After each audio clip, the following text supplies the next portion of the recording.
I do have just a couple of quick announcements before my colleague Keith and I get going with our skies over North Carolina.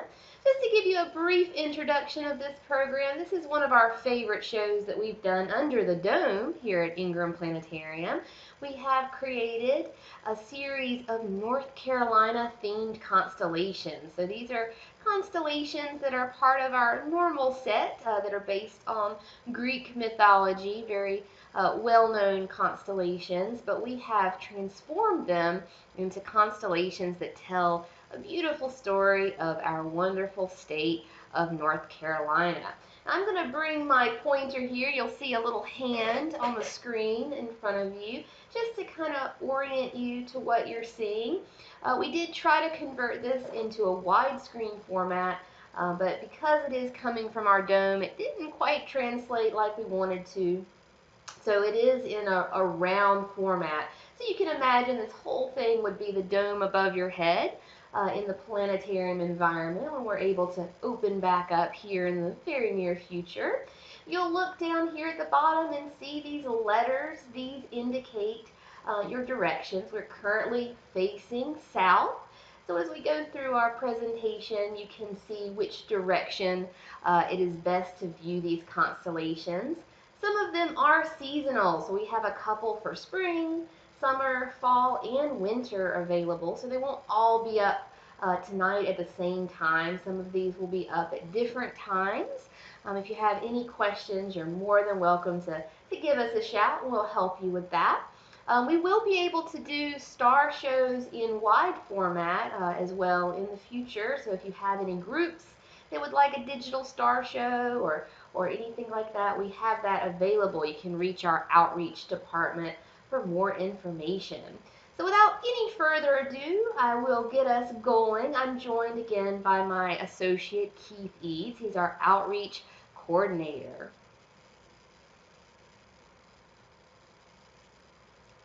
All right, so as we progress forward, the first constellation that we will have pop up in our screen is going to be Boötes. It's going to take me just a minute to get that to pull up here for us. Now, Boötes is a spring, early summer constellation, so this is a constellation that can be viewed tonight as long as the clouds are out of the way. It's marked by this very bright star right here. This is Arcturus, and it looks like in this image, this is the Greek interpretation. It is a herdsman, but we here at Ingram Planetarium thinks that it looks much more like a fish in our personal perspective. Now, a fish, it may seem simple enough to us, but here at Ingram Planetarium, the fish is very special, for it is a fish that inspired the creation of both the Museum of Coastal Carolina and Ingram Planetarium. Our founder, Stuart Ingram, was asked by an inquisitive young lad one day on the beach what kind of fish he had caught, and it inspired him to educate the community about our coastal resources and ecology, and later the stars in the sky as well. So we're going to fade over to our next constellation, and I will pass it over to my colleague Keith Eads. He'll talk a little bit more about the next view. All right, so this is our next view, which is also a spring constellation, but this is Hydra. So if you look at Hydra, you'll notice it's almost like a snake with many heads.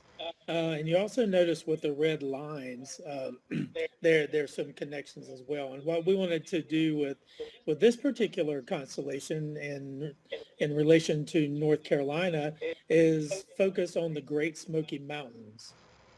Right, so when you look at the red lines, and we'll have a picture that will come up, but when you have the red lines, that represents the mountains.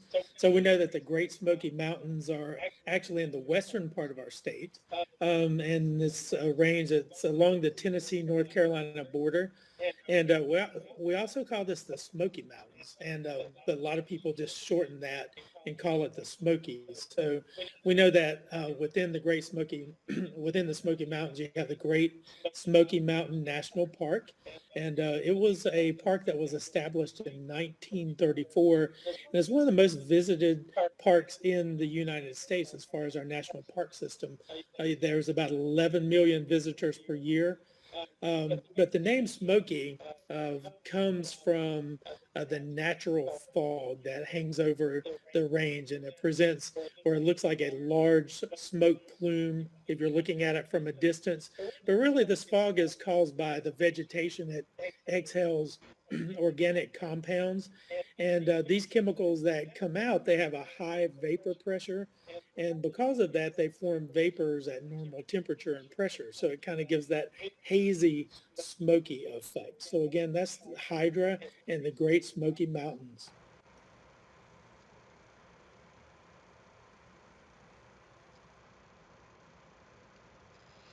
All right, so our next constellation, this starts to pop up as we get closer and closer to the summer. This is Aquila the Eagle. That's our Greek interpretation.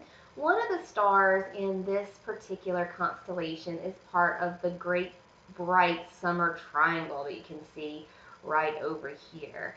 Now, I have always thought that this particular constellation actually looks more like a stingray. Very popular animal for us here in the Carolinas. I remember my first seeing these at the aquarium right up the road at Fort Fisher, and I'm instantly reminded of that experience when I look at this particular constellation with its bright star in the summer triangle.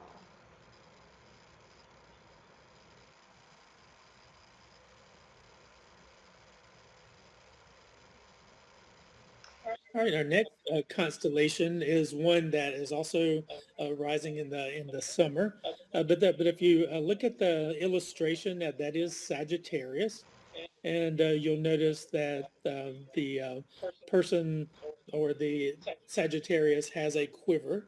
But when we look at this particular constellation, we look at a piece of it called an asterism, and we can pull out a teapot.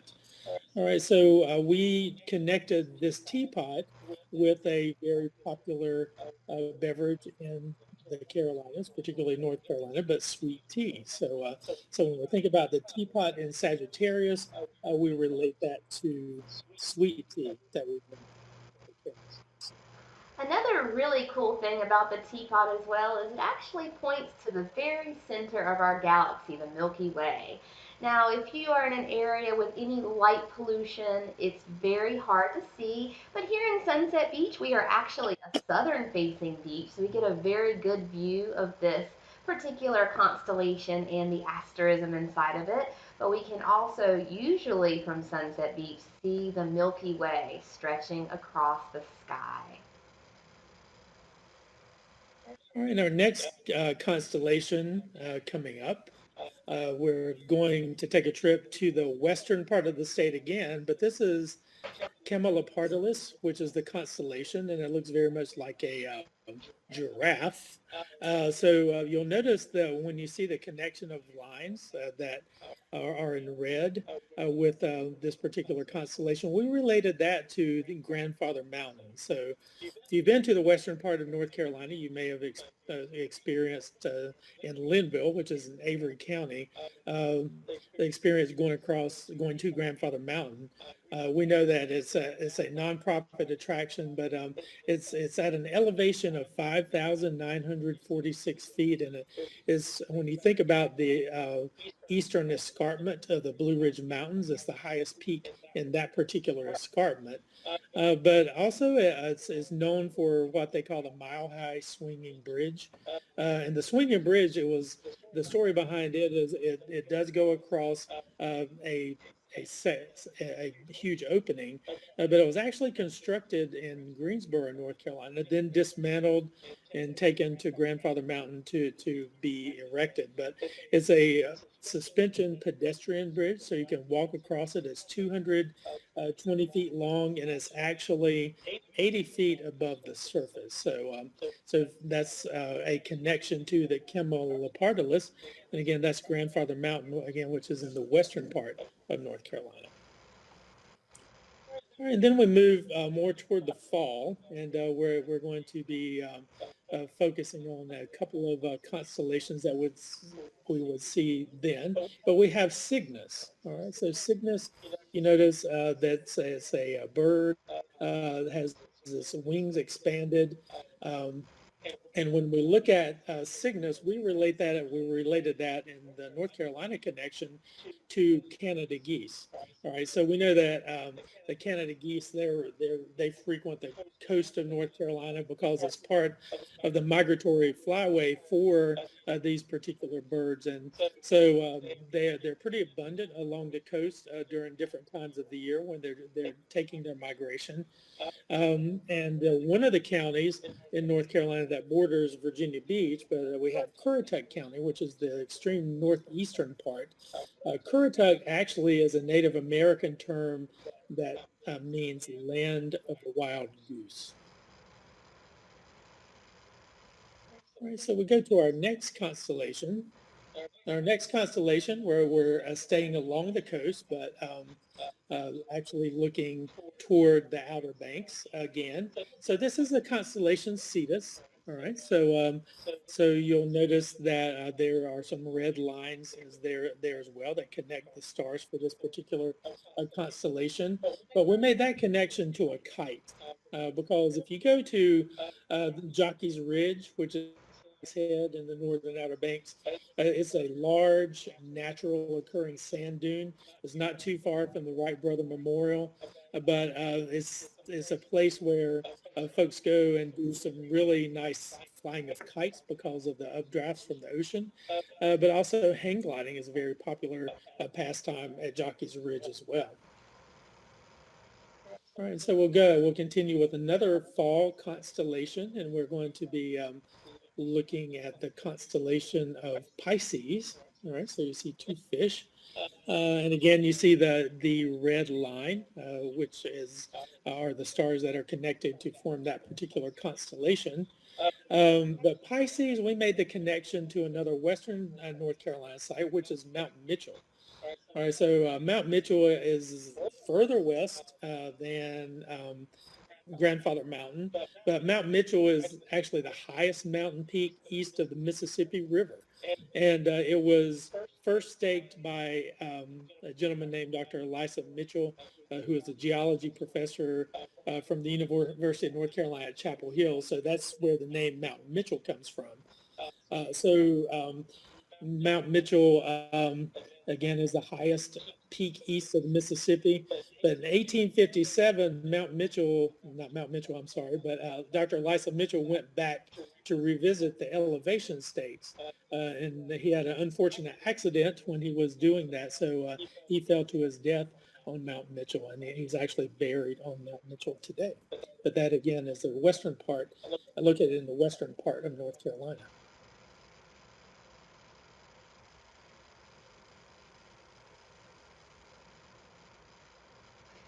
All right, moving along, this is actually a grouping of two separate constellations in our International Astronomical Catalog of Constellations.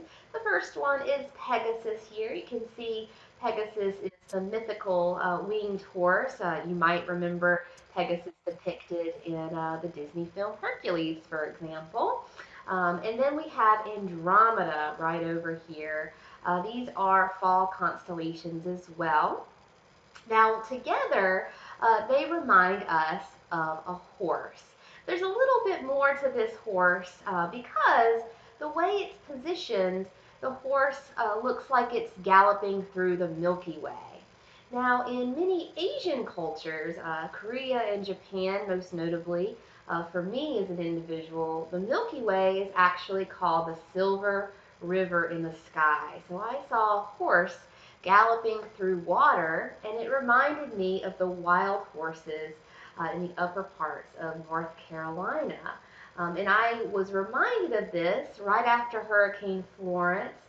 We were very happy to find out that the horses had survived the hurricane and done very well. So we were very happy to have that happen, and it reminded me of this constellation as well.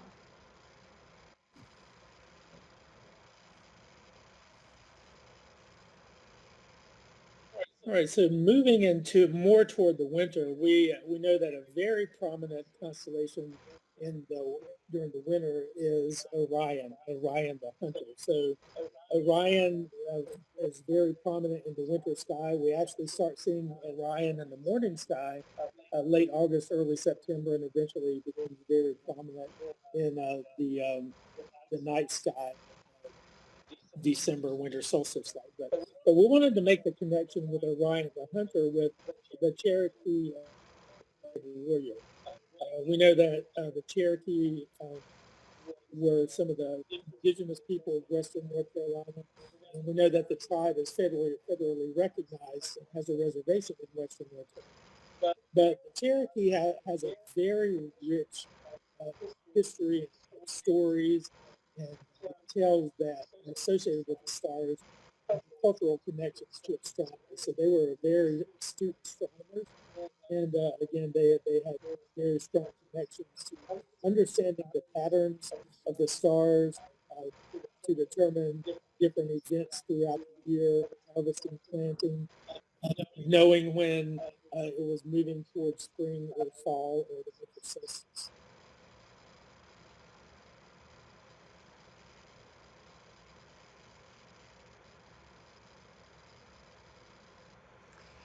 And our last, but certainly not least constellation, another winter constellation, is Lynx. And this brings us a little bit closer to home, to Wilmington, North Carolina.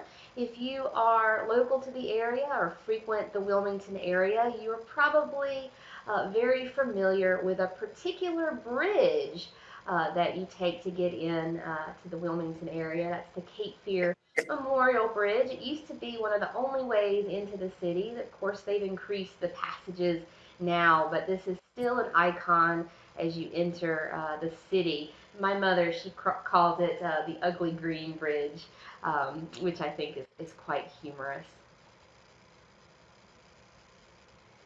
All right, so we're going to come back down into our sky tonight. Oop, I have one more constellation that I almost forgot about. I couldn't forget about this one. I'm going to pass it over to Keith for this particular one. Okay, so this last constellation we're going to review, and this is Aries. So Aries, we look to connect this to the Monument of Flight, which is in Kitty Hawk.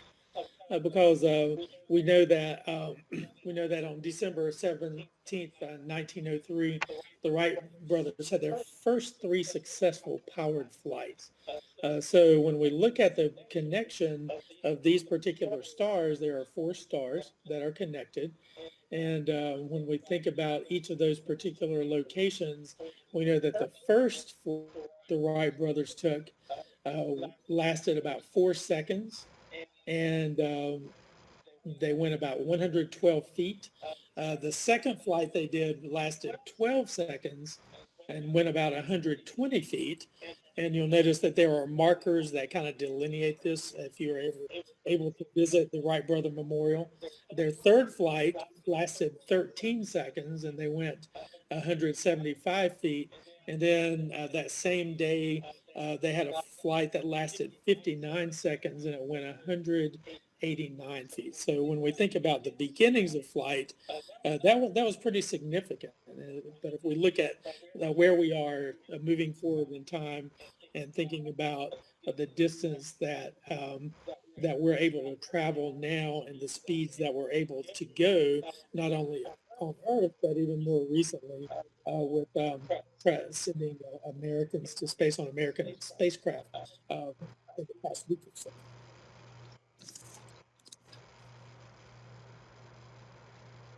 All right, now we come back down to our sky for tonight. Are there any questions? Feel free to unmute if you have any, or you can write them in the chat box if you prefer.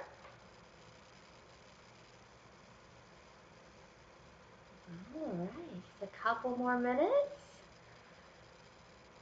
Well, thank you again, everyone, for joining us. Again, this will be available over social media if you'd like to visit it again or share it with your families.